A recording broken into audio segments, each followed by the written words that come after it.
Yeah, g'day everybody, how you going? Update video on the JU87. I have been calling it a JU52. Progression on the work. It's getting along there slowly.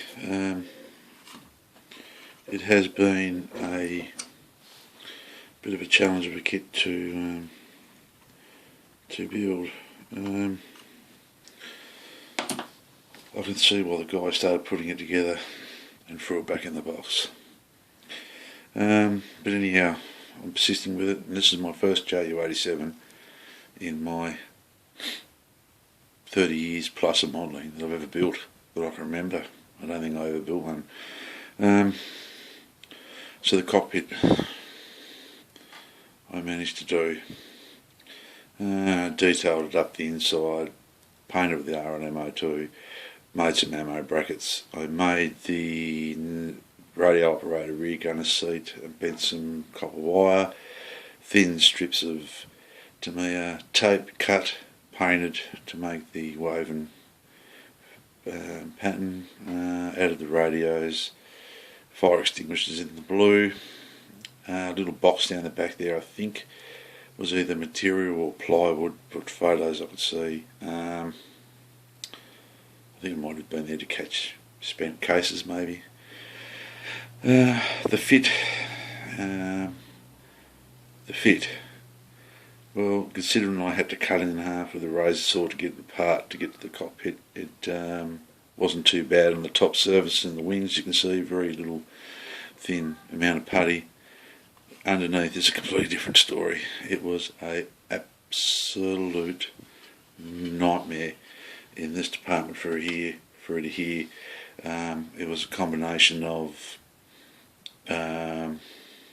super glue with baking soda as a hardener and a filler, Tamiya putty, and a really lot of work. And you can see the putty marks on the other spots where the little wingtips went on, the wheel spats. I had to cut all the wheel tread back into the tyres.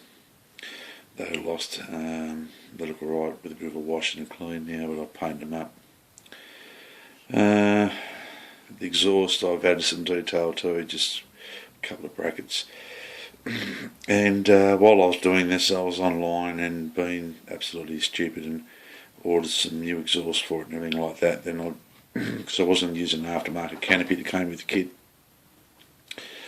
And then I sort of realised, the time I spend canopy masks, etc., I've lost what I started this YouTube channel for, was trying to get good results out of old kits without going to spend all the money on aftermarket. So I'm not. So the kit canopy will be used. I will be cutting the kit canopy into 3 sections, thinning it from the inside, so the pieces, the pilot's part can slide back over itself. The gunner's part will have a bit of scratch building done, so it will actually slide backwards, and that's where I'll go. I'm not going to do it. I'll lose track of what I originally wanted to do with this YouTube channel and some of the older kits that I've got, and I want to be able to show the younger modelers as well as some of you old guys that we can get good results still out of these old kits. And so that's what will happen, with a little bit of extra bits and pieces. I'll have to add a few more bits of detail to it to improve it. There'll be machine guns mounted here and here. There'll be a gun sight mounted in the cockpit, which I'll make from scratch. The dive sirens on the legs, this kit hasn't got any. Now, I've seen pictures without them, but I'm pretty sure they should be on there. And I know from a few books I've read and YouTube videos that the pilots did take them off as well, because they were very noisy going through the air, not just diving. And there was instances where propeller blades broke off and were flying around the place and damaging aircraft at the same time. So I'll build those if I have to out of some scrap plastic styrene. I'll be cutting a landing light in I'll probably do a video on that to show you how that's done to get a good result out of just your leftover clear from your canopy sprue. And then we'll start doing the painting. The scheme of this aircraft will be R&M 65 underneath, 7071 on the top. I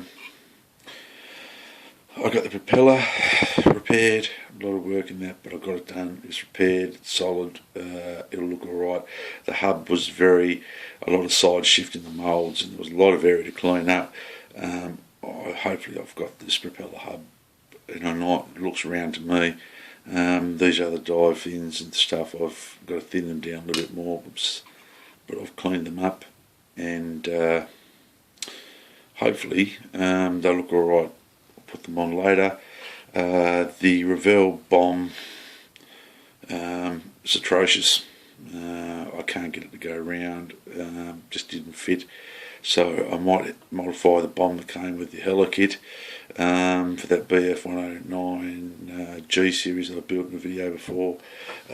I'll just add the ring out of some plastic card strip and add the mounts with the gun cradle.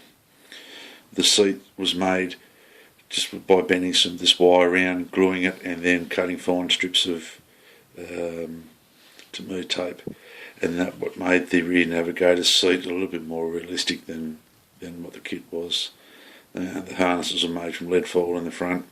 I have painted the front seat with a leather cushion. Now I've seen photos of them with cushions or without cushions, but it was moulded into the kit's seat anyway, so I decided I'd use it and painted a leather colour and just added a wash over everything.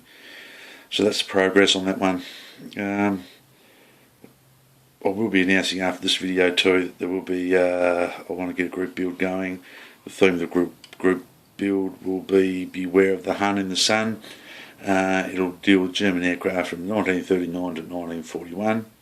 Rebels Cloud 9, you can use as good decals out of that old 70th anniversary kit. UK Scale Modeler, I know you've got some nice builds there. Modeler 663, Mr. Schmidt fan, and all the rest of you guys that subscribe to me and given me support. Thank you very much, and I hope you'll join.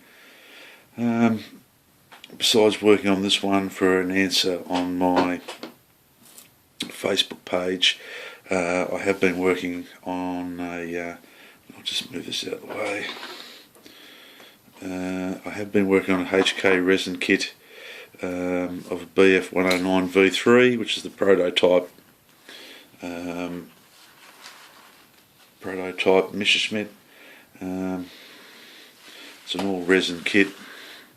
I've just washed it. It's been soaking in some warm water with a bit of detergent in it, so it's going to be a nice kit. I will be building it as the one flown in 1937 by Udet. Well, I bought this kit second hand. There's a couple of little pieces missing out of it. The tail braces here that run from the tail from there are missing. I can make those easy enough. Nice bit of photo etch. The very disappointing part about this kit is the spinner.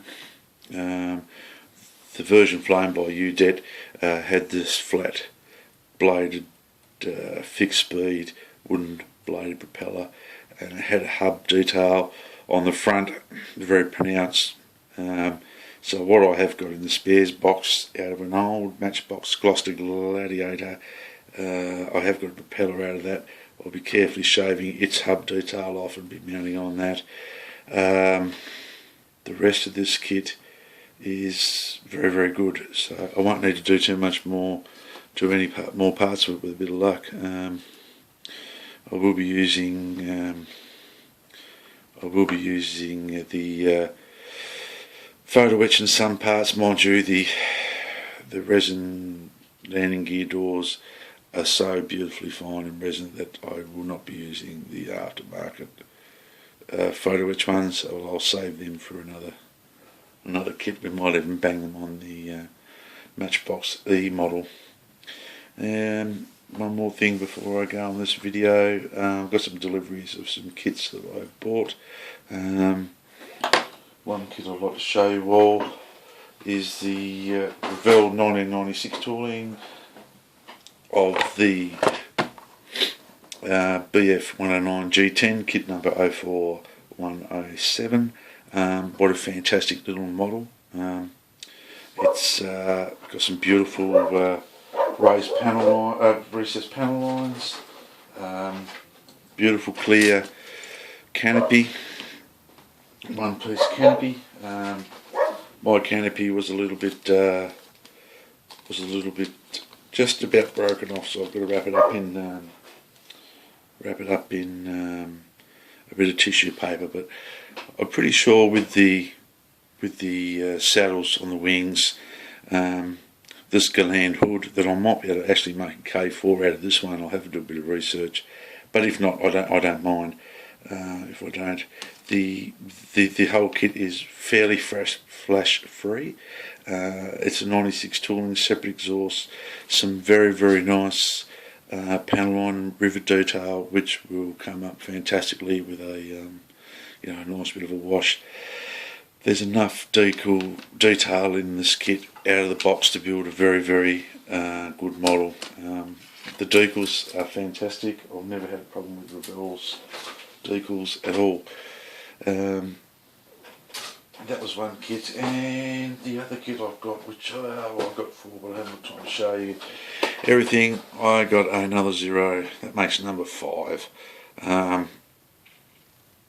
This is the Type 21 fighter, apparently Pearl Harbor one. Correct me if I'm wrong, please. But I'm going to build this one as the one of the aircraft flown off the Akagi in 1941. They're a very nice kit. Once again, the canopy is fixed closed, but that can be cut open, and I'm very happy with the detail on it. And I think once I get a couple of 109s built, the JU87, I've got a Heinkel to finish off, which is the Hasegawa P model Heinkel, the old camouflage, which is the 4-tone upper camouflage from pre-war. I want to get that done as well, but I've got that. I got this one as well, which is a Type 52. So yeah, I think I've got 5 or 6 zeros to build now. Just something about them now. I just watched a few videos of them actually being, a few of the surviving ones being flown, and they're just, the Sako engine just sounds absolutely fantastic. And one of the questions were asked, do I build jets? Well, yes, I do. So I ended up picking up a MiG-25 Foxbat old Hasegawa kit. It's a big, beautiful, bulky, aggressive, standing still, going fast, and I love it. It's the height of the Cold War, and so that one will be built as well. And I'm also after, if you know any of you guys have got one out there, I wouldn't mind getting, I know they made a 1/72nd scale kit of the Firefox from the Clint Eastwood movie, with the same title, so I'd like to get that. I mean, just make believe, but wasn't that an awesome movie? More Clint Eastwood films. I love them. But yeah, the JU87 is getting very close to paint stage. Going back to this one, if you see this kit, look, don't get put off by it. Take your time. Watch so far what I can see is watch the fit. Goes together unusually, but most of the other fit wasn't too bad, a little bit of filler, so I think it'll be worthwhile, and hopefully the next video we'll have it painted up and weathered like we did with the Messerschmitt. So in the meantime, guys, thank you. Stay tuned for the second video about the up and coming group build that we're trying to get going, or like to get going. In the meantime, be safe, model hard, and catch you on the flip side.